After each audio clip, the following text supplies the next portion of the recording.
আল্লাহ পুরো পৃথিবীতে যত মানুষ আছে সবাইকে বলতেছে ইল্লা মান তাব, তুমি যদি তোমার ক্ষমা আত্মসমর্পণ করে দাও আর ফিরে আসো, ঈমান আনো, তোমার গুনাহ আমি শুধু মাফ করব না, এটাকে আমি নেকিতে পরিবর্তন করে দেব। কেন?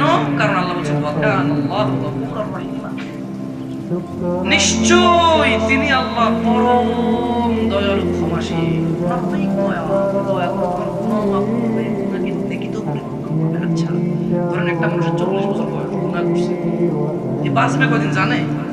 হতে পারে কালকে মরে যাবে, হতে পারে পরশু মরে যাবে, তোর নেকি করবে কখন? যদি সে আল্লাহর কাছে মন থেকে মাপ চায়, আল্লাহ তার এই গুনাহগুলোকে নেকিতে পরিবর্তন করে দেবে। সুবহানাল্লাহ। ওয়া মান তাব, আর যে তওবা করে, ওয়া আমিলা সালিহান, এবং নেক কাজ করে, ফাইন্নাহু ইয়াতুবু ইলাল্লাহি মাতাবা, সেই তো সম্পূর্ণরূপে আল্লাহর অভিমুখী হয়। যে লোকটা